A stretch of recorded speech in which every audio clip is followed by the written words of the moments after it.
Bom dia! Sejam bem-vindos a mais uma edição desse quadro que vocês adoram, que é o Boteco da História. Um quadro dedicado a receber pesquisadores, historiadores do campo da área do cristianismo, do judaísmo. E hoje nós temos uma convidada muito especial, que é a Ana Beatriz Bittencourt, que é uma divulgadora também do Com História. Bom dia, Bia. Tá desligado o áudio. Ih, gente, tô falando, olha só. Vacilo. Gente, bom dia para todo mundo que está acompanhando a gente. Bom dia, professora. É um prazer estar aqui hoje com vocês. Bem, como a Bia, ela é, além de divulgadora científica, ela é pesquisadora, doutoranda da Universidade Federal do Rio de Janeiro, UFRJ, pelo PPG-HC, e ela trabalha com o tema da guerra judaico-romana, que, aliás, é o que nós vamos conversar hoje aqui. Então, Bia, o microfone é todo de você.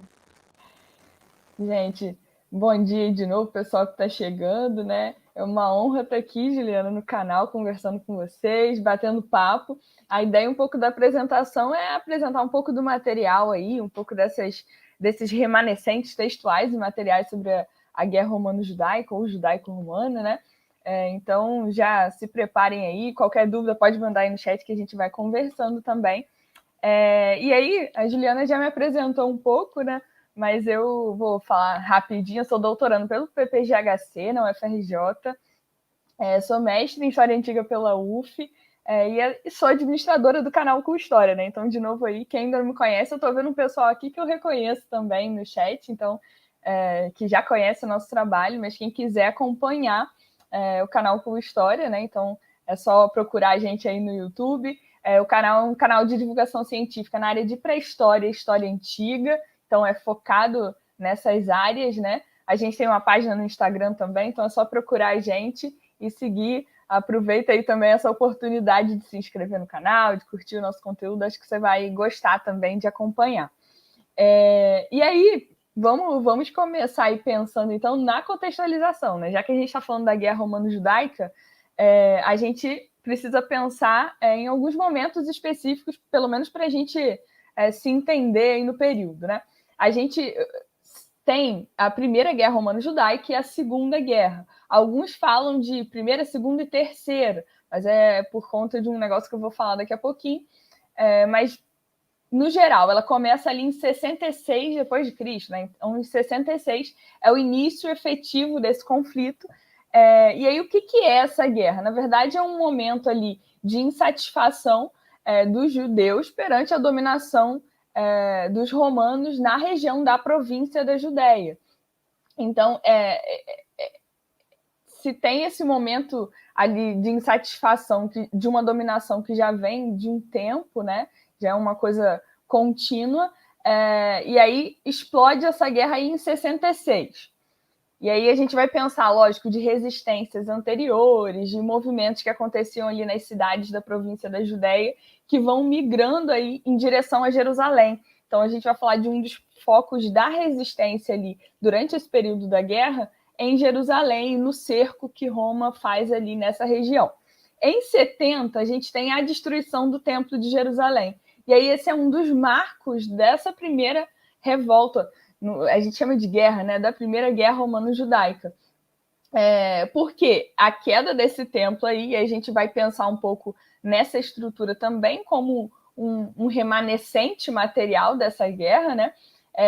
A queda do templo, ela muda inclusive a própria concepção do judaísmo, do fazer do judaísmo naquele tempo. Então é um marco significativo, já que a gente está falando de um lugar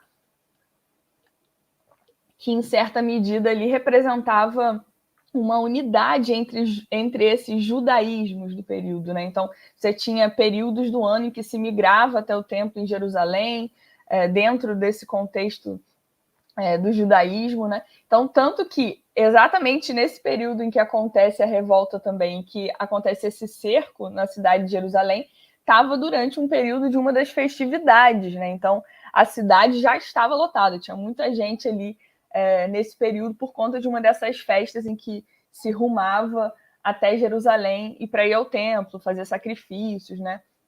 Todo esse entendimento religioso judaico. Então, em 70 depois de Cristo, a gente tem a destruição da cidade de Jerusalém e a destruição completa ali do templo. O conflito efetivamente termina em 73, uns aninhos depois, com a tomada de Massada, que é um outro foco ali da resistência judaica. Ali se encerra efetivamente a primeira, só que desde 70, quando a cidade de Jerusalém já é destruída, já se entende ali que a guerra tinha sido, que os judeus tinham sido subjugados ali pelos romanos. Os romanos já fazem procissões ali de vitória, e etc. Aí a gente tem esse outro ciclo aí dessa contextualização. Esse período de 115 a 117 seriam alguns levantes ali que aconteceram na Cirenaica, Mesopotâmia, Egito, Chipre, que alguns consideram sendo a Segunda Guerra Romano-Judaica. Só que dentro do entendimento de que as guerras aconteceram na província da Judéia, a gente pensa então em duas. Seria essa de 66 até 73 e a outra de 132 até 135. Então, esses aí, no meio termo, entre 115 e 117, ficaram como alguns levantes que aconteceram também na região. Entre 132 e 135, a gente tem, então, a nossa Segunda Guerra Romano-Judaica, que eclode aí, efetivamente, em 132, com a revolta de Bar Kokhba. Acho que, com certeza, vocês já ouviram falar sobre isso em algum momento, né? Sobre a conhecida revolta de Bar Kokhba. E acaba ali em 135 com a destruição da cidade de Jerusalém. E aí Adriano funda a Hélia Capitolina e a província ele muda de nome, se torna província Sírio-Palestina. Antes era província da Judéia, que tinha sido ali efetivamente chamado assim a partir ali de do ano 6 depois de Cristo, né, com essa dominação na região. E ele depois disso passa a se chamar província da Sírio-Palestina. E aí, lembrando que nesse período a gente está falando do governo dos Flavianos, né? Da dinastia Flaviana. Então, a gente fala de Vespasiano, Tito e Domiciano. Ali em 68 a gente tem um caos, né, de revoluções de revoltas no Império Romano. Então, você tem um ano ali de 68, 69, que tem 4 imperadores diferentes. Por fim, Vespasiano assume ali a liderança. E quem é colocado para derrotar e subjugar a Judéia, né? Os judeus estavam se rebelando nesse momento, é Tito, que é filho de Vespasiano. Então, ali em todo esse contexto ali da dinastia Flaviana, né? A guerra.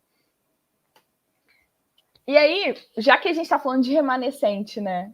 Textual e material, acho que é legal a gente falar, eu botei uma citação aí de Menezes, que traz um pouco dessa percepção de que a gente tem as documentações e esses remanescentes textuais, e a gente tem também parte importante nesse entendimento do período, que é a cultura material, e a gente não pode esquecer dela, e a gente precisa entender o que ela representa também nesse período, e como que a gente pode ler também essa cultura material. E aí ele coloca a palavra documento, tem a mesma raiz latina do verbo doceo, que significa ensinar, transmitir informação. Documento, portanto, significa modelo. É dessa noção que se desenvolveu a ideia de testemunho, de prova, a ideia de que o documento é um veículo de informação que eu obtenho. E é nesse sentido, inclusive, que se considera o problema das fontes como conhecimento da história, por intermédio dos documentos, que seriam esses testemunhos do pensamento e da atividade do homem. Então, a gente precisa pensar tanto as documentações textuais quanto essas documentações materiais, pertencente à cultura material, como sendo discursos também sobre o tempo e como sendo parte do que a gente precisa entender, né? Elas são fontes de pesquisa para a gente. Sobre a Primeira Guerra, a gente tem, então, como documentação textual, e aí como a nossa apresentação ficou, né, como remanescente textual desse período, a gente tem a conhecida história aí de Flávio Josefo em Guerra dos Judeus, entre ali os anos de 75 e 79, que é quando ele escreve esse relato. Ele escreve em grego, também na divulgação daquele tempo. Ele é apadrinhado, ele é um judeu apadrinhado pela dinastia Flaviana, ele é capturado durante o período ali do conflito, então ele se torna um judeu também helenizado, e ele escreve também a partir disso, então a gente precisa quando lê a obra dele, ter o entendimento de que ele está falando também dentro do contexto do Império Romano, dessa dinastia Flaviana, que apadrinha ele e que financia também parte dessa obra dele. Então, sei que vocês já estão fera aí no Flávio Josefo, já conhecem ele, e essa narrativa dele é de 75 a 79. A gente tem uma outra narrativa que não é tão conhecida, que ela está ali no livro das Histórias do Cornélio Tácito, né, do Tácito, nos capítulos de 1 a 13 do livro 5, que ele faz ali entre 104 e 109. Ele propõe uma discussão ali dentro desse contexto das histórias sobre a Primeira Guerra Romano-Judaica, especificamente sobre o cerco de Jerusalém. Ele retrocede, fala um pouco sobre quem seriam os judeus, tudo que se passa ali naquele tempo, inclusive de desconhecimento sobre os judeus e o judaísmo, ele reverbera na obra dele, ele se utiliza de vários autores ali do período para escrever sobre isso também. E aí a gente consegue pensar, apesar de que a gente tem até o início do cerco ali na cidade de Jerusalém, porque parte dessa obra a gente entende que se perdeu, a gente não tem mais acesso, né? Mas Tácito era um romano, então ele escreve em latim também, então a gente já vai pensando nas diferenças dessas narrativas, né? Como documentação também, a gente tem alguns fragmentos posteriores, por exemplo, de Dion Cássio, que tem ali entre 211 e 235 na história romana, ele cita episódios assim da guerra, comenta sobre, também, lógico, como reverberação de toda a documentação que já tinha no período, né? Na história eclesiástica de Eusébio de Cesareia, a gente tem também ali, por volta do final de 200, início de 300 e pouco, né? Quando ele escreve ali. Então, você tem algumas referências à Primeira e à Segunda Guerra Romano-Judaica. E a gente tem como textual também da Segunda Guerra especificamente, alguns manuscritos do Mar Morto que falam ali, são cartas trocadas pela resistência sobre, e alguns contextos ali também no período, durante a revolta de Bar Kokhba.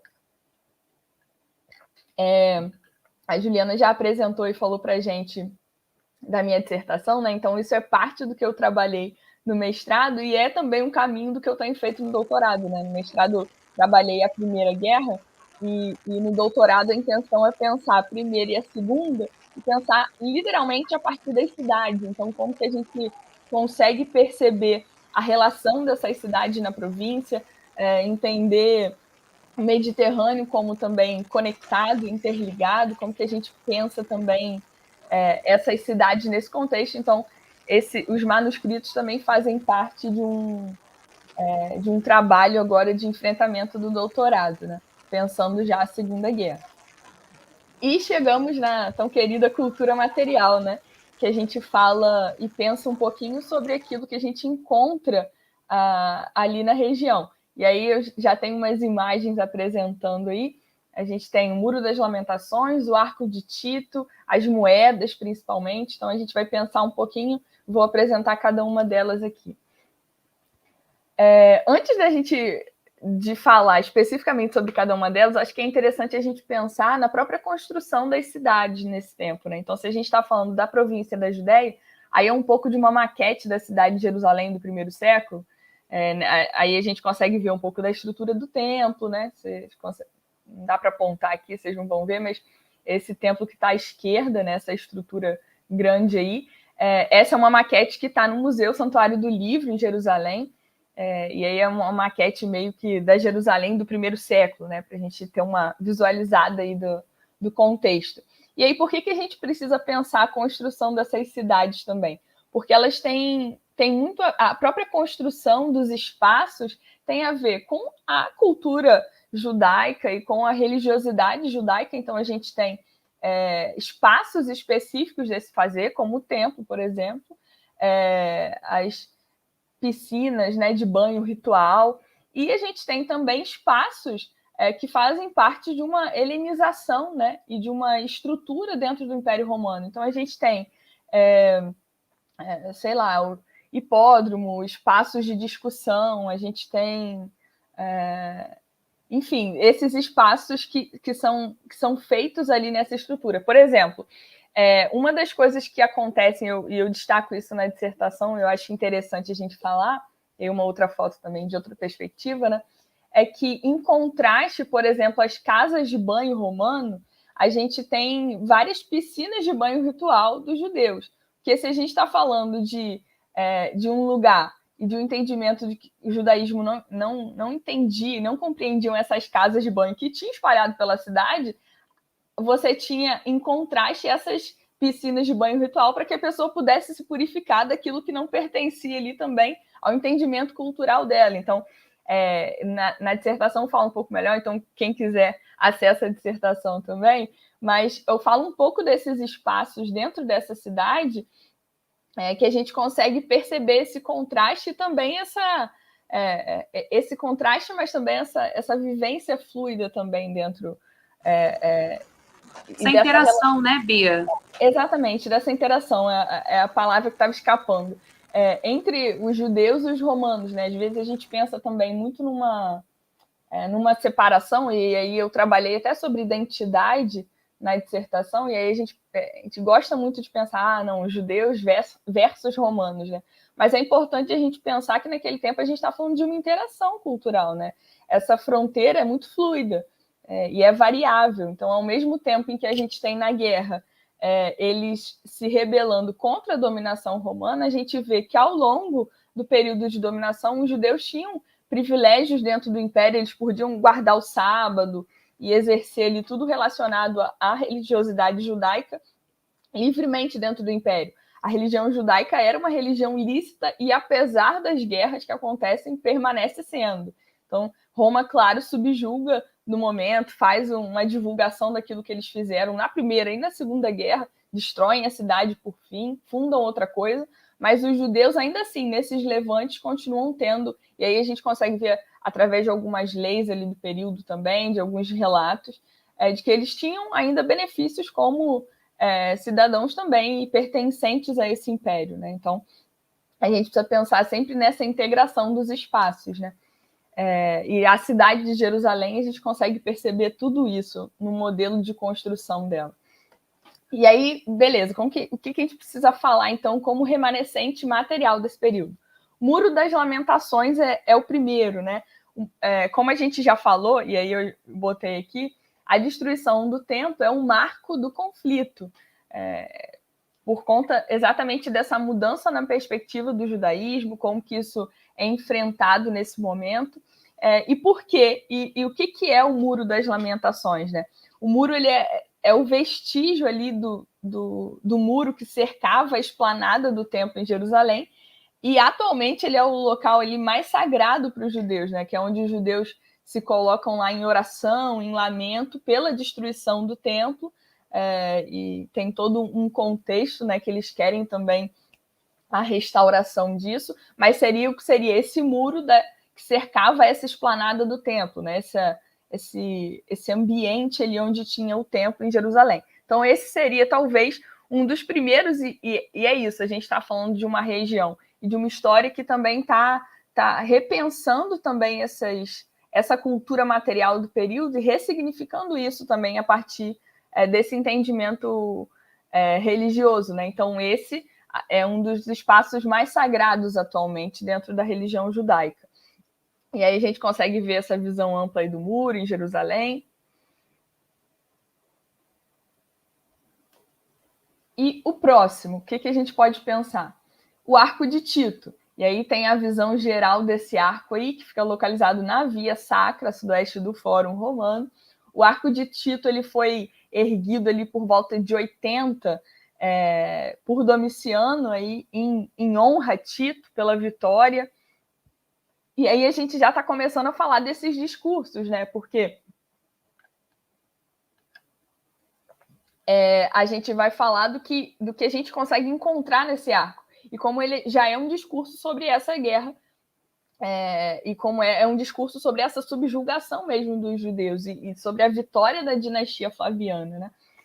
Aí nessa parte, aí não vai dar para a gente ler, porque talvez seja um pouquinho pequeno, mas depois dá uma pesquisada aí no Google, você consegue ver certinho o arco, né? Mas nessa parte de cima a gente tem o Senado e o povo romano dedicam este arco ao divino Tito Vespasiano Augusto, filho do divino Vespasiano.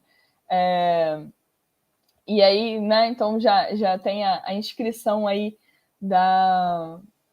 de para quem é dedicado esse arco, então a gente já entende um pouquinho desse contexto. O que a gente encontra, então, nos relevos desse arco, que tem a ver com essa guerra, né? Esse primeiro é um relevo interno que mostra aí os espólios de guerra que foram sendo saqueados aí do templo. Então a gente encontra os romanos aí, né, saqueando parte do que tinha dentro do templo em Jerusalém, levando como espólio de guerra. Então a gente tem o menorá, bacia, ritual e outros símbolos que a gente consegue identificar aqui em cima, né? Então dá para a gente ver um pouquinho. E também alguns sendo levados cativos, né? Por conta dessa guerra. Então já mostra aí também parte desse relevo contexto da guerra. Do outro lado, a gente tem aí parte dessa procissão romana por conta da vitória. Então a gente tem Vespasiano, Tito, a gente tem a própria deusa Nike também mostrando aí. Deixa eu ver o que a gente pode pensar. Acho que é interessante porque nos próprios relatos que a gente vai falar, por exemplo, no de Flávio Josefo, ele vai falar dessa procissão que acontece. Então a gente consegue também relacionar as próprias essas documentações e esses registros que a gente consegue encontrar, né? Então parte dessa cultura material do tempo tá muito relacionada com do que se quer falar sobre a guerra, né? Então todas essas coisas elas são feitas dentro da dinastia Flaviana como parte de um discurso de propaganda. A dinastia ela não tinha uma vitória específica. Claro, eles estavam começando ali naquele tempo para que eles pudessem propagandear o poder da dinastia Flaviana, e como eles eram importantes, eles conseguiam ali conquistar. Então, essa revolta e a guerra romano-judaica ela foi importante nesse período, e eles usaram disso, tanto no fazer do arco e na cunhagem das moedas, que a gente vai falar sobre as moedas, de um jeito acima do normal, que foi divulgada os 4 cantos do Império, exatamente para divulgar essa vitória, que eles tinham vencido mesmo, subjugado os judeus, Judéia capta, eles tinham capturado a Judéia, e de que eles tinham poderio. Então, é parte de uma propaganda também para mostrar de que a dinastia Flaviana ela conseguia se garantir ali naquele tempo, né? Então, as moedas, chegamos aí em outra parte importante, aí foi parte do que de uma coisa que eu me debrucei bastante ali na dissertação, porque a gente tem duas moedas no período. Primeiro, as moedas da resistência, e a gente tem essas moedas tanto na Primeira Guerra Romano-Judaica quanto na Segunda Guerra, cunhagens diferentes, e a gente tem também as moedas cunhadas pelo Império Romano. Essas moedas da resistência circulavam ali internamente, a gente tem vários tipos dela, né? Essa que eu estou apresentando aí, ela tem a datação ali de 66 a 70, então ela é da Primeira Guerra, e com símbolos que tinham a ver com esse fazer do judaísmo do tempo, né? Então, uma das coisas que eu destaco na dissertação e que eu gosto de perceber é a figura da tamareira. Se a gente for ver a moeda aí, a gente consegue ver a tamareira com os frutos caindo, né? As tâmaras caindo dentro dessas cestas. Do outro lado, a gente encontra alguns feixes de lulaves, que seriam esses feixes das folhas das tamareiras, né? E o etrog, a cidra entre eles. Então, são símbolos que têm a ver com um entendimento judaico que representam alguma coisa. Então, nas moedas da resistência, essa tamareira, por exemplo, como representação identitária, ela aparece pensando aí sobre a resistência do povo, pensando a fortaleza. A tamareira é essa que resiste ao tempo, a situações difíceis de escassez ali de água. Então, tudo isso são coisas que a gente vai pensando quando se depara com símbolos específicos. Desculpa te interromper, mas só uma coisa que eu acho que é interessante, que sempre me perguntam como identificar a moeda como contextualizada a esse período, feita por um determinado grupo. Se você puder explicar um pouco, deixar um pouco mais claro por que essas moedas a gente pode interpretá-las como de produzidas, fabricadas por judeus nesse contexto de resistência. Né? Não é, de repente, uma moeda fabricada por um romano, qualquer teoria da conspiração, ou que, sei lá, alguém foi lá e tacou a moeda no sítio, né? Então, só de dar uma contextualização rápida, porque eu acho que isso também ajuda. Então, na verdade, eu acho que, no geral, se a gente for pensar essas moedas, por exemplo, aí a gente consegue ver alguns dados dela, nela a gente tem inscrição. Então, você tem ali ano 4, escrito em paleo-hebraico. Então, quem escreve nesse momento em paleo-hebraico são os judeus da resistência. A gente não tem como escapar disso, né? E as próprias inscrições que estão nas moedas, elas apontam ali ao contexto do período. Os próprios símbolos que são cunhados, a gente vai ver a diferença dessas moedas da resistência para a moeda que seria essa moeda Iudeia Capta, por exemplo, que é a moeda de Roma. A moeda da resistência, geralmente, ela é cunhada em prata porque ela estava muito relacionada com a própria prata do templo. Então, o templo ele recebia também parte de uma taxa, né, que os judeus pagavam a esse templo para a manutenção do templo mesmo.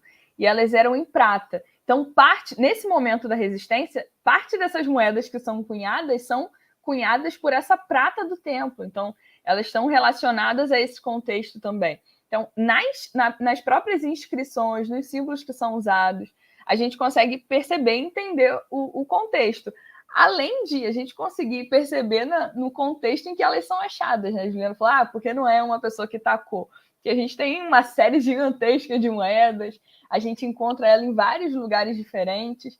É legal, inclusive, que uma das cavernas em Qumran, onde são encontrados esses pergaminhos do Mar Morto, a gente encontrou, né? Parece que eu estava lá na escavação, não estava, gente. Mas foram encontradas moedas da resistência junto com sementes de tamareira. Falou a gente, eu também não estava. Gostaria, mas não estava. A gente gostaria, eu gostaria. Foram encontradas moedas do período da resistência, esses documentos ali também, junto com os pergaminhos, e sementes, inclusive, de tamareira, que aí eu já falei sobre isso lá no canal, eu já contei um pouco geral sobre a minha pesquisa, então quem quiser, depois eu vou botar o link também, foi um dos eventos que a gente fez no canal, e eu falei bastante sobre a minha pesquisa, e eu falo sobre isso lá, que essas sementes que foram encontradas nas cavernas em Qumran, nos desertos, né, eles replantaram e algumas dessas sementes já germinaram em pesquisas atuais, né? Então, como a pesquisa também vai se desenvolvendo, como essas sementes da Primeira Guerra Romano-Judaica, da Segunda Guerra, foram plantadas atualmente e já germinaram. A gente vai pensando também sobre a pesquisa e o significado delas atualmente, né? Mas essa aí, especificamente, a gente tem ali escrito em paleohebraico ano 4, então tem a ver com a própria datação desses anos da guerra ali. Ano 4, no caso, seria ali 69, 70, né? Porque aí eles estão contando a partir desses anos da revolta, então seria já ali para o final. E a gente tem a inscrição para a redenção de Sião, pela redenção de Sião, que está ligada a esse contexto desse entendimento religioso, né, de Sião, de sendo esse lugar santo, e eles pedem pela redenção desse espaço, né? Outros falam pela redenção de Jerusalém e outras nesse sentido. A gente tem uma outra moeda aí, que aí essa em prata também, a gente tem outras palmas, né, que a gente não chama assim, mas esses lulaves, que são esses feixes da tamareira. E aí uma das defesas que eu coloco na dissertação é de que não são palmeiras, né, porque palmeira pra gente qualquer coisa é palmeira, né, mas são tamareiras, elas são específicas desse tempo, são importantes a gente entender também dentro do contexto, porque elas são significativas como símbolo para esse povo. E aí a gente percebe isso na moeda da resistência, quando eles colocam e produzem o discurso deles sobre esses símbolos, como também quando a gente for ver nas moedas romanas, né? Então a gente tem aí paleohebraico também escrito um quarto de shekel, né? Seria essa moeda judaica, escrito ali o valor do que tinha. Uma coroa também feita de ramos, e uma letra ali paleohebraica. Então, essas seriam algumas das moedas, né, desse período da resistência. E a gente tem também moedas Iudeia Capta. O que é Iudeia Capta? São essas moedas que foram produzidas pelo Império Romano para mostrar a subjugação dos judeus e para propagandear isso no Império. Então, você imagina essas moedas circulando na província da Judéia, inclusive, sendo cunhadas também nessa região, com imagens que mostram a derrota dos judeus. Como que isso também foi representativo e como isso está ligado também aos levantes que acontecem depois, está ligado com a própria Segunda Guerra que acontece depois, porque a imagem que se passa do judeu, e a gente pensa numa imagem ao longo do tempo, como um povo sedicioso, como um povo que se revolta, em quem você não tem muita confiança dentro do império, e como tudo isso vai produzindo também certos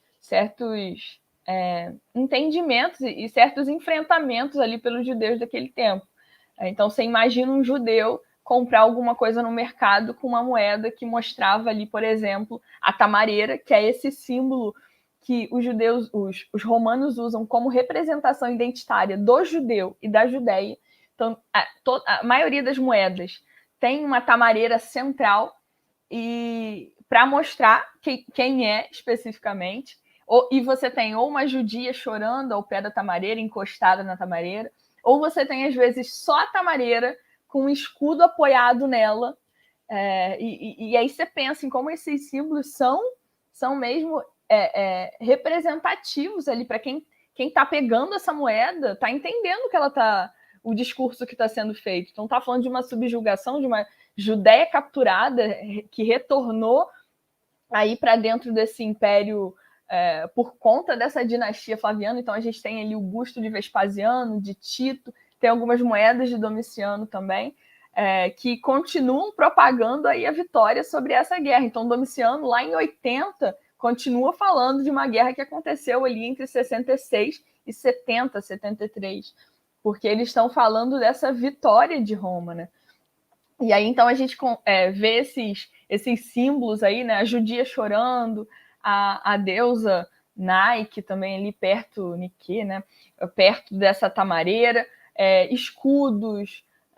Então, todas elas estão relacionadas a essa tamareira representada a esse contexto da guerra. Essa é uma outra moeda aí que a gente tem o busto que eu comentei, né, de Domiciano. Essa, por exemplo, só aparece Domiciano de um lado e do outro uma tamareira com os frutos, né, com as tâmaras, com esses cachos aí. E só isso já coloca ela dentro dessa série Iudeia Capta.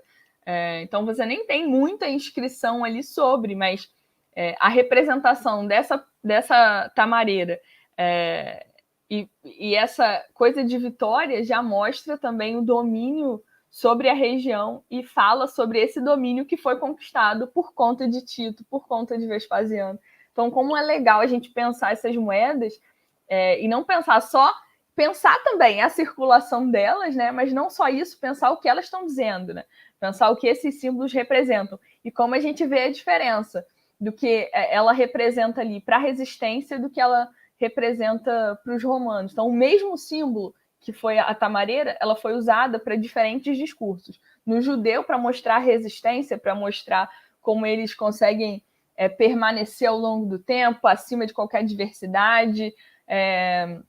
A tamareira ela resiste ali a lugares áridos, ao vento forte, então ela resistência, ela mostra isso, quanto para os romanos ela representa ali o judeu e a Judéia para mostrar que eles foram subjugados. Tem um escudo apoiado na tamareira. Já tá mostrando como Roma consegue dominar tudo isso, né? E aí a gente tem um exemplar que foi encontrado da Iudeia Recepta. Ela foi cunhada aí em ouro, né? Então mostra aí também a tamareira, lógico, mas uma judia aí apoiando a mão assim, também em posição de lamento. Essa a gente só tem uma cunhagem dela, né? De Vespasiano. Então a gente consegue repensar também, é uma outra inscrição, Iudeia Recepta, então a gente pensa diferente do que seriam essas cunhagens Capta e Recepta, que também já eram palavras comuns ali para outros lugares de conquista também de Roma. E é isso, assim, a apresentação geral foi isso. E acho que agora a gente pode conversar um pouco sobre o contexto, sobre o que vocês tiverem dúvida aí. Então, de novo, obrigada aí pela participação de todo mundo. Agradecer de novo a Juliana aí por essa oportunidade de a gente conversar hoje. Então, quero ouvir vocês também, ouvir a professora. Primeiro, Bia, eu queria te parabenizar pela excelente exposição, sabe? Eu achei que enriqueceu muito aqui o nosso boteco, né, galera? Então, a galera está aqui elogiando, comentando, fazendo muitas perguntas. Mas antes eu queria fazer alguns rápidos comentários, né? Primeiro, assim, eu acho que a documentação imagética que você trouxe foi muito, muito bacana, muito rica. E eu acho bacana ver como que esses discursos são construídos. Uhum. De um lado, você tem uma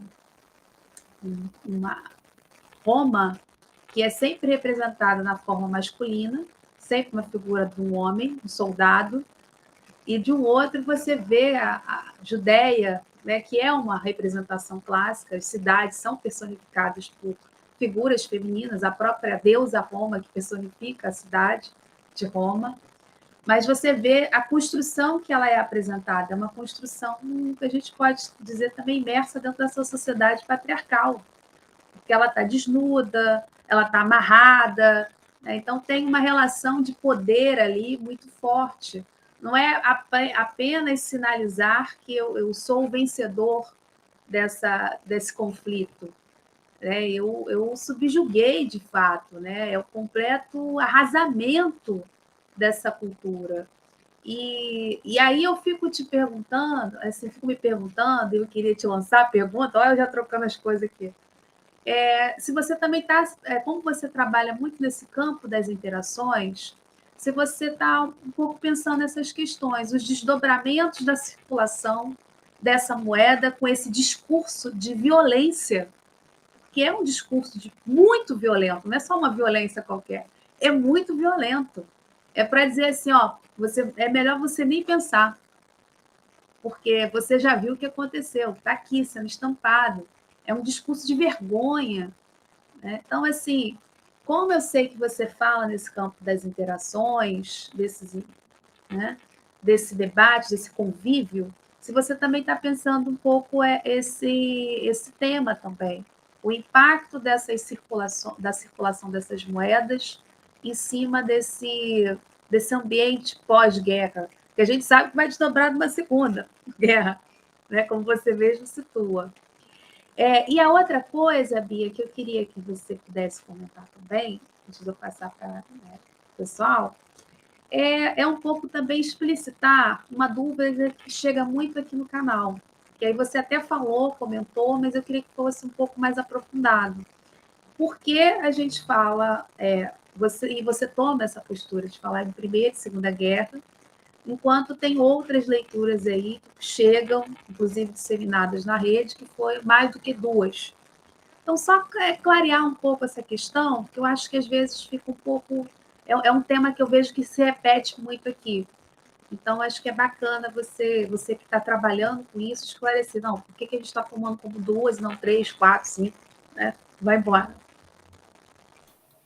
Olha, eu acho que essa percepção aí, Juliana, sobre a circulação dessas moedas, acho que é um dos entendimentos que eu passo ali na dissertação, então quem quiser pode dar uma lida, mas é uma coisa que eu penso em enfrentar agora especificamente, porque pensando nas cidades, aí pensando nas cidades que estão envolvidas ali na província da Judéia, pensar em como a gente pensa, pensar em como a gente pensa é ótimo, né?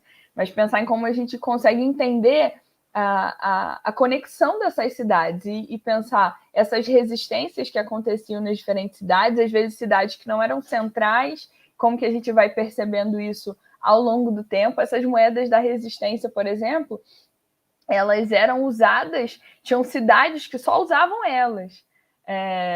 Então, eles tinham essa separação mesmo, né? E em outros momentos, e durante esse tempo, a gente consegue perceber alguns locais em que isso diz alguma coisa, né? Essa própria circulação de moedas nesse tempo. Eu acho que enfrentar isso é perceber que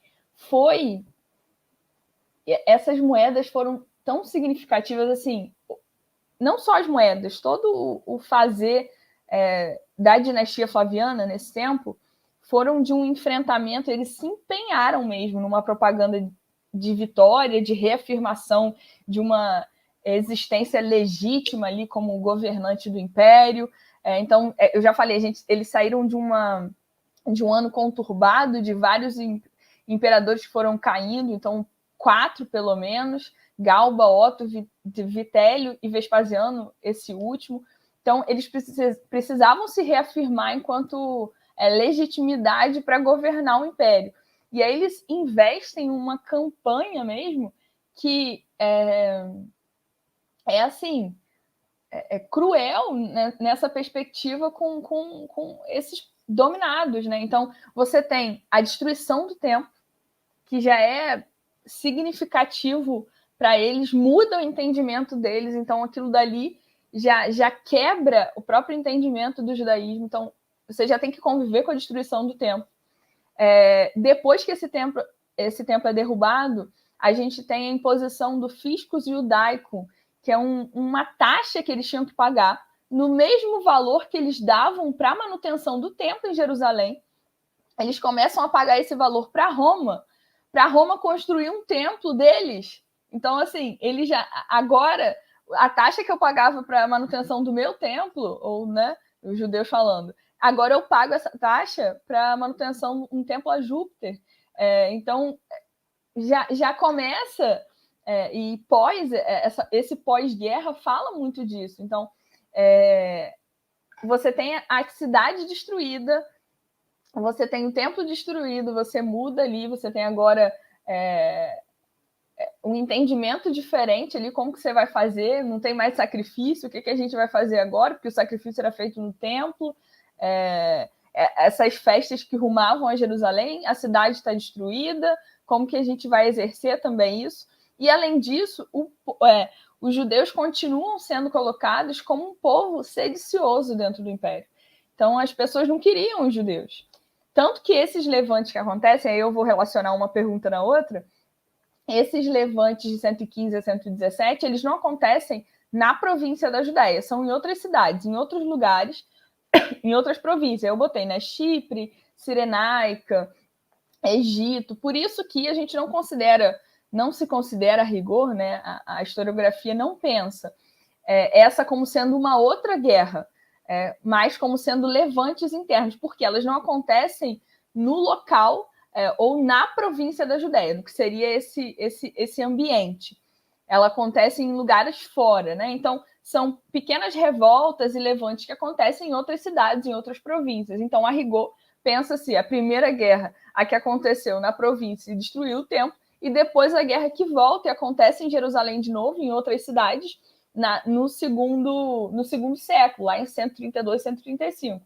Então, esses acabam ficando como levante porque elas não acontecem na região. A gente vê muito isso quando vai pesquisar no Google, por exemplo, a gente bota Primeira, Segunda e Terceira Guerra. Eu, a princípio, pensava, quando eu comecei a pesquisar, eu pensava assim, por que a gente não pode considerar também essa sendo uma outra guerra, né? Já que se a gente está falando dos levantes dos judeus, mas é importante a gente pensar também nessa perspectiva do lugar, né? E como esses outros ambientes, por exemplo, a gente tem leis e ali dos imperadores do momento falando, por exemplo, de que os judeus eles tinham que eles não deveriam ser diferentes dos outros cidadãos ali da região. Então, o judeu ele tinha a religião judaica, era lícita dentro do império, ele podia continuar professando a religião e que ele não seria imputado por isso em outras localidades, né? Então, a gente fala de uma primeira e de uma segunda guerra, né? Essas acho que ficam mais num consenso geral, né? Quando a gente vai pesquisar, sempre aparece a terceira, porque essa segunda se desloca para a terceira e a segunda vira esses levantes, né? Mas é importante a gente pensar aí nessa primeira e segunda. E pensando aí um pouco nessa circulação de ideias e tal, a gente vai falar e vai pensar, por exemplo, as próprias narrativas do Flávio Josefo também como aquela que, dentro do Império Romano, também está tentando vincular essa guerra e essa revolta a um grupo específico de judeus, que a gente vai pensar em facções político-religiosas dentro desse judaísmo, né? Por isso que a gente fala de judaísmos. A professora Juliana fala muito sobre isso aí, ela tem um livro, né, que fala um pouco sobre esses cristianismos e judaísmo, então essas diferentes perspectivas também do judaísmo naquele tempo, dessas facções político-religiosas. Então, a defesa do Flávio Josefo é que a guerra foi de um grupo específico desse judaísmo, que o judeu não devia ser colocado como sedicioso, porque não era assim. E é engraçado, né? Porque o próprio Flávio Josefo ele é capturado durante o período da guerra, né? Então, ele era um dos líderes da resistência em Iodefate, em Jotapata, né? Mas, enfim.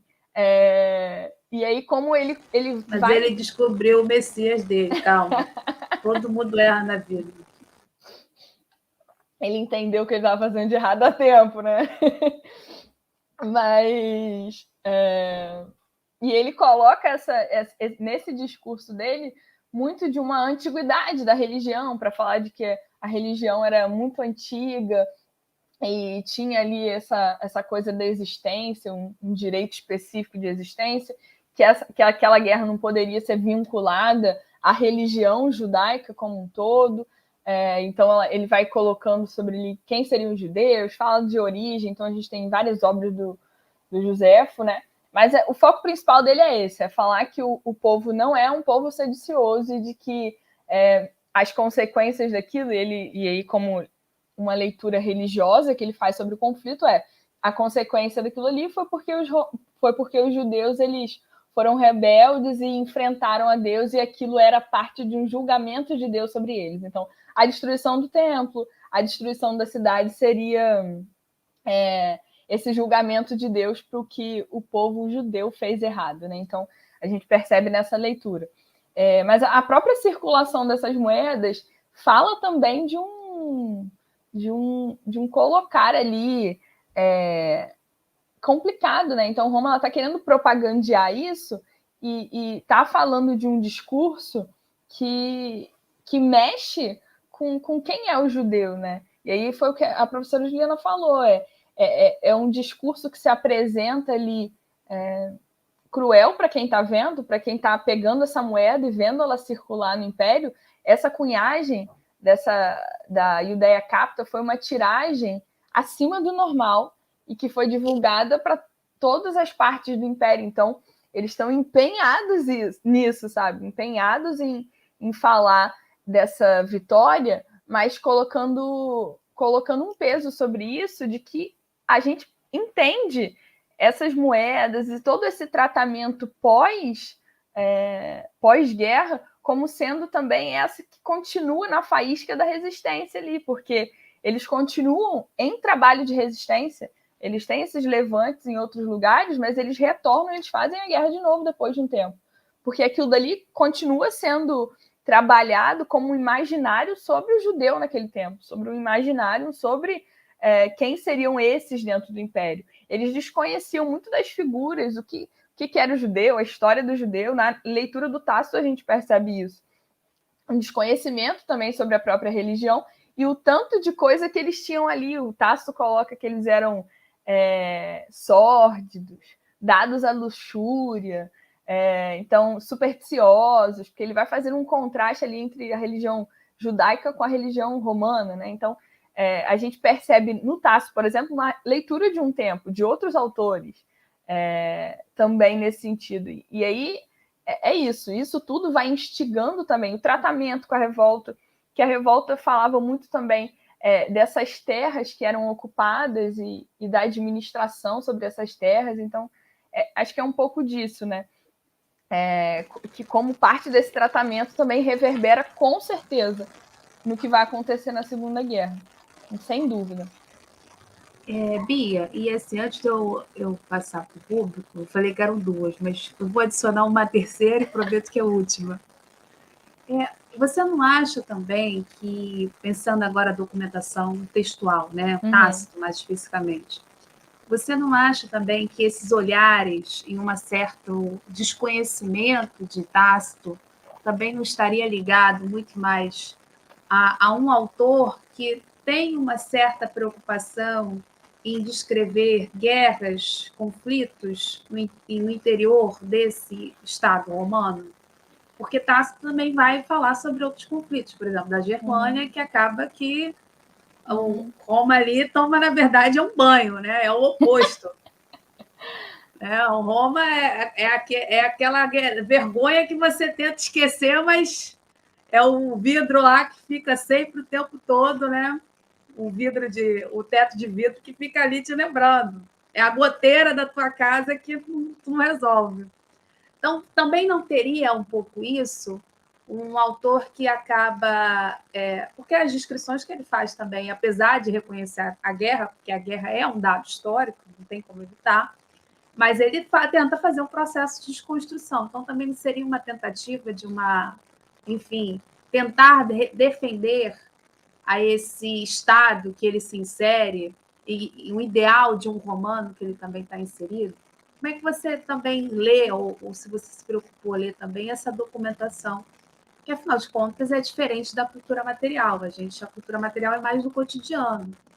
Ali a gente já tem um discurso mais encomendado, com um público específico, que tem que ser letrado. Então, como é que você vê essa questão do Tácito? Olha, eu vou falar que o que mais me chamou a atenção, e o Tácito, eu comecei a pesquisar sobre isso a partir da leitura com o Tácito, porque eu já trabalhava algumas coisas do Tácito, e aí eu descobri ali essa narrativa da guerra, tanto que esse foi meu tema da monografia, né, de conclusão de curso da graduação. E aí no mestrado eu fiz o caminho inverso, né, eu trabalhei o Tácito, e aí depois quando eu fui para a dissertação, para o mestrado, eu puxei o Flávio Josefo agora para fazer para entender, sei lá, os dois lados, né, mas entender o discurso de um judeu, o discurso de um romano nesse sentido também. Mas eu acho que a narrativa do Tácito é muito disso. A gente fala de um desconhecimento, mas não é porque ele não pesquisou ou não queria. É porque aquilo, nesse contexto, não fazia sentido para ele. A defesa dele e o que ele coloca, ele tenta fazer voltar ali no tempo, né, para falar um pouco sobre a origem dos judeus, mas assim, o discurso dele todo mas tudo isso se justifica pela antiguidade da religião, que era a defesa do império, né? Então, todas essas coisas doidas, e aí ele vai citando umas coisas que não tem nada a ver com o entendimento, ou aquelas coisas da época que falava do templo, que tinha dentro do templo de Jerusalém, que ninguém tinha acesso, ou da própria entrada ali no templo por outros imperadores, né? E, enfim, esses discursos também da época. Tanto que a gente consegue pensar na narrativa do Tácito relacionar com outras narrativas do período. Lisímaco, Maneton e outras narrativas, da onde você vê claramente que ele tirou aquele fio de narrativa dele. Mas é isso, assim, ele não estava... esse não era o foco da narrativa dele. O foco da narrativa não era falar sobre os judeus, sobre a história dos judeus, sobre a origem. Ele usa disso, na verdade, para falar sobre a guerra, porque a intenção dele é narrar a guerra, é falar do que aconteceu ali militarmente. Então, ele não está também interessado em explicar aquilo de forma que... No fundo, ele busca uma certa de curiosidades para legitimar o conflito, né, a ação de Roma sobre a Judéia. Quando ele apresenta os judeus, e aí a gente está falando de um público que vai ler também, ele está apresentando ali como... lembra, os judeus são esses que são isso, todo aquele que é supersticioso, que é totalmente diferente da gente. Tem um artigo que saiu recentemente numa revista que eu, inclusive, ajudei a organizar esse dossiê sobre religião no Império Romano. Saiu um artigo meu exatamente falando de uma das frases que tem. Entre eles é sagrado o que para nós é profano, e vice-versa. É mais ou menos uma das frases ali que o Tácito coloca. Então, ele faz essa diferença entre o que para a gente é sagrado, para o judeu é profano. O que para o judeu é sagrado, para a gente é profano. Então, assim, a leitura dele sobre a religião judaica, sobre todo esse contexto, é uma leitura de tudo que eles estão fazendo para a gente é estranho. E o que para a gente é sagrado, que para o entendimento religioso dessa religião romana, para eles não tomam como importante. Então, isso para a gente é ruim, porque se eles não percebem a figura do imperador, e aí todo esse discurso que o Tácito faz nas outras obras dele, sobre esse princeps ideal, sobre esse imperador ideal, sobre como você tem a figura do tirano. Então, ele faz percepções também sobre os imperadores do período, todas as obras dele, né? Então, ele vai descrevendo esses imperadores a partir de uma concepção do que seria o ideal e do que não seria o ideal. E aí ele coloca o judeu como esse contraponto, assim, eles são revoltosos, tudo que eles fazem ali está errado, porque eles também não aceitam a subjugação de Roma. É parte desse discurso, né? Inclusive, o Tasso fala que tudo que aconteceu ali, na verdade, aconteceu porque os judeus eles estavam se recusando a se submeter à vontade de Roma. Então, é esse discurso do sedicioso, né? Então, eles são assim, então deu errado aí para eles porque eles não quiseram se submeter, né? A grandiosidade de Roma, eles não quiseram se submeter ao poder do imperador. Então, é isso, assim, a leitura dele é essa leitura do romano que, assim, o contexto da religião judaica ele não se importa, ele está se importando, na verdade, com uma narrativa e por um contexto, uma visão de um romano que está pensando o império, está pensando o governo do império, né? Os imperadores, e como que isso também está ligado com as guerras que acontecem, com uma função que está sendo bem exercida ou não bem exercida, né? Não, perfeito. Mas a gente já vai para 1 hora de boteco, então vamos aqui para as perguntas. Eu estou só vendo, Juliana, aqui o pessoal comentando. Obrigada, gente. O chat aqui está interativo, o pessoal está ativo, está muito ativo, o pessoal está elogiando bastante. Olha, vamos começar aqui com a pergunta do Leandro, que é membro do canal. Qual o conceito de destruição? Destruída para... Gostei da pergunta, Leandro. O Leandro está lá na primeira turma de aperfeiçoamento, a gente está no módulo de metodologia, por isso que eu já estou elogiando, já gostei. Destruída para a elite que pode para outros locais, mas ficam os restos para quem não pôde fugir e teve a sorte de sobreviver? Essa é uma pergunta interessante, porque a gente vai falar de... eu acho que o Leandro já colocou a resposta nessa pergunta dele, né? Esse lugar é destruído, lógico que depois ele é reconstruído em algum contexto, mas o templo não é mais reconstruído, né? Então, se a gente pensa numa mudança disso nesse tempo, a gente vai falar agora das sinagogas que aparecem dentro desse contexto religioso. Mas é isso, a elite que era ligada, e aí essa é parte de uma defesa do Flávio Josefo, né? Essa elite sacerdotal que era ligada a Roma, ou a elite que era responsável por organizar também a província da Judéia, que era vinculada ao império, eles saem disso, né? Quem acaba sofrendo, ele parte desse embate é o povo. E aí, talvez seja o que o Flávio Josefo coloca, por isso que ele tenta colocar, tipo, essa um conflito, uma guerra que aconteceu por conta dos zelotes, né? E aí os outros não tinham nada a ver com isso, eles estão sofrendo coisa que foi um grupo que bateu de frente. Então é isso, eles sofrem parte dessa destruição, e as cidades sofrem muito disso, mas a gente vai pensar em outros lugares do Império de Judeus que também não participaram. Então a gente tem judeu, na verdade, espalhado pelo Império todo, não só na província da Judéia, tanto que depois a gente vai falar de Levante e outros lugares, de pessoas que conseguem fugir desse período da guerra, mas o pessoal que estava em Jerusalém, por exemplo, morreu. Em Massada, todo mundo morreu.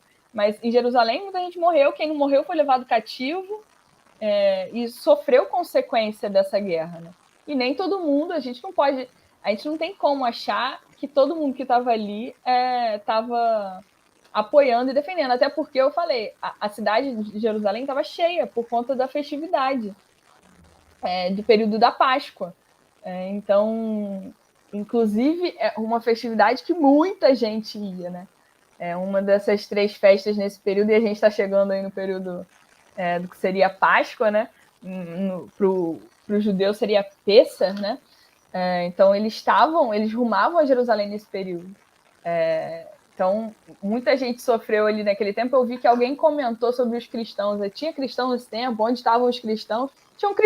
Tinham cristãos em Jerusalém também. E aí, como que aconteceu?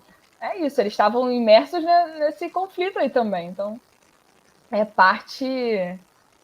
Até porque eles eram judeus. É bom lembrar. São judaísmos. A gente, às vezes, quer projetar a ideia de uma instituição no século I. Uhum. Mas não, instituição é século IV para frente. A gente pode até falar de uma ruptura já no século III. Uhum. Mas lembrar, galera, é sempre bom reforçar que nós estamos falando de judaísmos. Cristãos, a gente não consegue... seguidores de Jesus são judeus. A gente, nesse tempo, não consegue diferenciar ainda o judaísmo do cristianismo, né? A gente está falando de uma vertente dentro desse judaísmo, né? E é muito disso, assim, eles passam a ter que conviver com os restos ali dessa destruição, quem sobrevive, né? Mas aquilo é aquilo. Eles acabam sendo mais incitados, porque se eles queriam a redenção de Sião, se eles queriam a liberdade de Jerusalém, que também estava nas moedas cunhadas, eles não conseguiram, foram subjugados, o tempo acabou, sofreram tudo que sofreram ali depois, moeda, o arco e todas essas coisas que mostravam que eles foram derrotados e que eles não conseguiram o que eles de verdade queriam, e aquilo dali só vai alimentando também uma resistência e um querer ainda de liberdade desse contexto, né? Então, é isso. O que a gente vai falar sobre destruição? É o de sempre, né? O pessoal que está... A elite acaba, nesse sentido, não sofrendo muitas coisas, né? Fazer o quê? Quem sofre mais é o pessoal mesmo que está lá no meio. E aí eles passam a ter que conviver com isso. Já dizia a filosofia do o pobre fica mais pobre, o rico cada vez fica mais rico. Mas, piadas à parte, vamos seguir aqui. Tem uma pergunta aqui do Tony que eu acho interessante, que é também para marcar a temporalidade. Ele pergunta, essa moeda, né, as moedas que você apresentou, elas já circulavam na época de Jesus, desse movimento desse Jesus de Nazaré? Ou se a gente pode situar uma fabricação, uma outro tipo de fabricação anterior, ou só essa circulação, uma propaganda imagética de Roma, a partir da queda do templo para frente? Então, sobre as moedas da resistência, elas são cunhadas no período da resistência, no período da guerra. Então, a gente tem moeda da Primeira e da Segunda Guerra, que continuam circulando ali nesse meio. As moedas, e a gente tem outras moedas que são moedas de cunho aí nacionalista, por exemplo, você tinha moedas específicas nesse serviço do templo, então, mas era num contexto muito específico. Essas moedas da resistência no período da resistência. Moedas romanas também, essas foram cunhadas como uma série por conta da vitória e da subjugação. Essa série Iudeia Capta e Iudeia Recepta foi cunhada ali pós Primeira Guerra. Mas você tinha outras moedas, lógico, que circulavam. A partir do Império, você tinha as moedas do Império que circulavam ali naquele momento. Inclusive, a gente tem a própria tamareira como figura cunhada em moedas anteriores. Às vezes não totalmente relacionada ali à região, mas a gente tem outras moedas. Lógico, eram as moedas do Império, né? Essa cunhagem específica foi por conta da vitória ali dos romanos aí sobre os judeus. Então, a gente tem outras moedas que circulavam nesse tempo, mas acaba sendo circulada ali. Agora, se elas foram quem está falando do contexto ali do Jesus, né? Ali você não tem ainda, né? Porque tanto que as próprias narrativas dos evangelhos vão falar de um momento ali pós-guerra também, né? Então ali você tinha outras moedas. Não são as moedas da resistência nesse tempo, não são as moedas da vitória, porque ainda não tinha acontecido a guerra, né? Mas você tinha outras moedas, lógico, do contexto do império e moedas, por exemplo, de função do templo, que eram moedas específicas que circulavam ali só dentro desse imposto que eles pagavam ao templo, né? Até porque o conflito armado, de fato, ele é pós-Jesus, né, Bia? Então tem essa questão também que a gente precisa se situar. Então, lembrando, galera, a importância da datação, da cronologia. Então, vamos situar isso. O movimento de Jesus está situado ali por volta dos anos 20, 30. A guerra judaico-romana, ela é décadas depois. A partir de 66, não? Então, nós estamos falando de um tempo aí, temporalidades bem diferentes. Mas, seguindo, uma outra pergunta do Leandro é, esses arcos, acho que ele está se referindo ao arco, né, a iconografia, o arco ali triunfo, tinham alguma função, tipo parte de mercado, templo, ou eram apenas monumentos de propaganda? Aí tem toda uma pesquisa sobre arcos nesse período, no contexto aí do Império, né? Esse especificamente, ele está ali na parte do Fórum Romano, né? Então, ele não é feito na região da Judéia, ele é na parte do Fórum Romano lá. Mas ele faz parte de uma composição monumental ali daquele ambiente dentro do Império Romano. Mas ele é um monumento de propaganda e dedicado a Tito. Então, ele foi um arco feito dentro da estrutura ali, que já tinham, lógico, outras construções. Se a gente for procurar aí na internet imagens ali da região do Fórum Romano, você tem um monte de construção. Você tem templo, tem os espaços que foram usados durante o período da República, que são ressignificados depois no período do Império. Então, dentro desse espaço ali do Fórum Romano, mas é basicamente um monumento, ele não foi nada colocado em um outro lugar, né? Esse especificamente foi um arco honorífico, um arco que Domiciano faz dedicado ao irmão dele, a Tito, pela vitória. Você vê como que foi tempo depois, né? O arco foi feito em 80, a guerra foi em 66 até 70, destruição do templo, 73 no máximo, com o último foco de resistência em Massada. Então o arco foi feito um tempo depois por Domiciano, lembrando ainda da guerra, tipo, como eles continuam usando da guerra como um marco, tipo, vou fazer um arco agora honorífico para Tito, porque ele venceu os judeus e botar os relevos lá, e eu ainda estou lembrando os judeus e estou lembrando que eu venci eles. Inclusive tem relatos até o século XIX de judeus que não passavam embaixo desse arco na região, porque, né, todo o significado aí. Fabricação de memória. Tem uma pergunta aqui do Tiago. Tiago diz o seguinte: a gente escuta sobre a diáspora, a dispersão dos judeus, por várias regiões em virtude da expulsão dos judeus da chamada Terra Santa.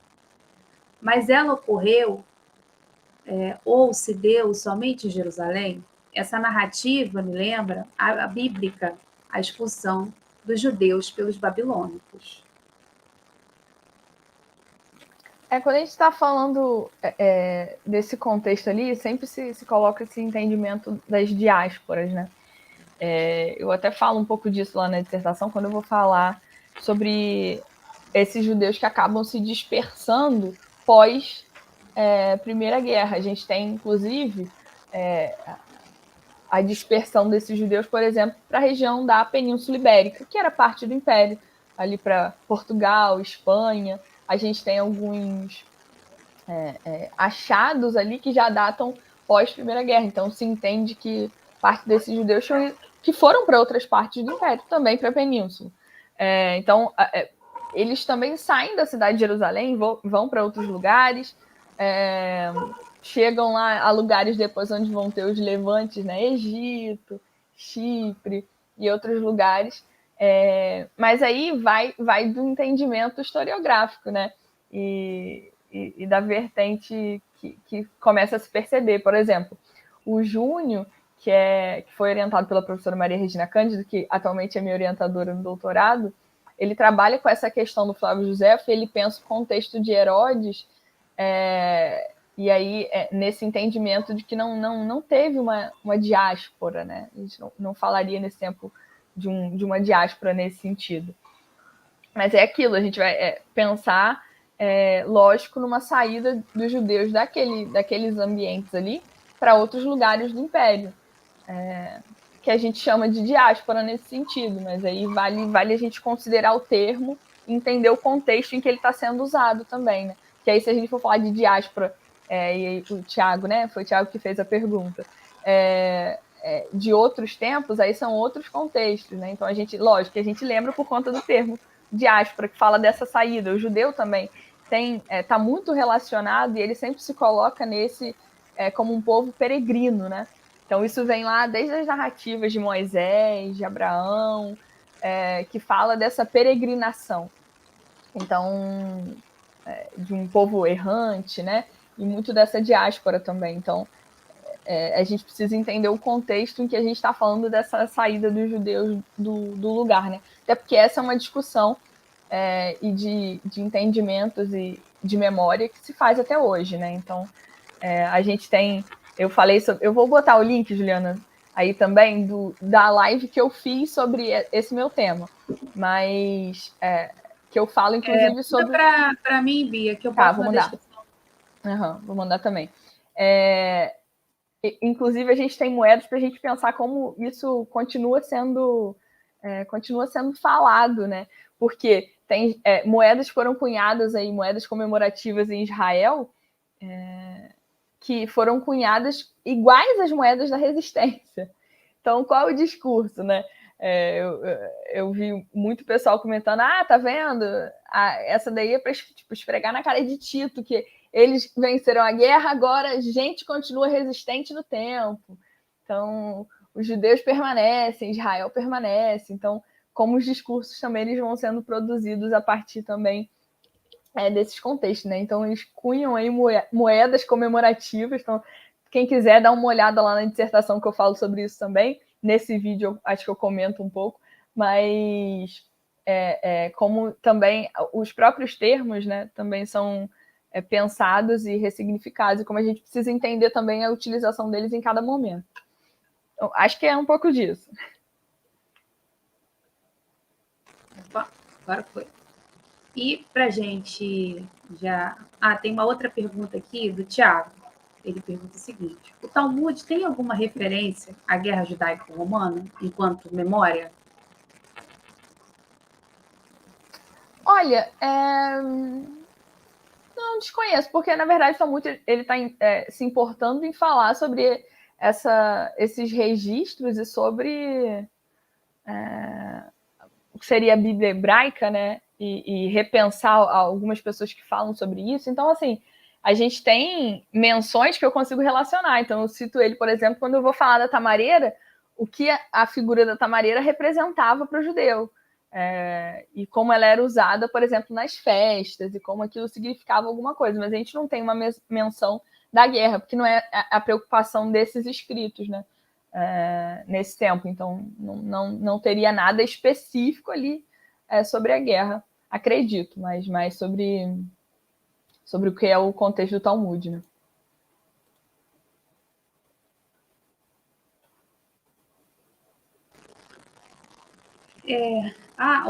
Por fim, o Tiago fez um comentário, mas acho que é só mais para reforçar.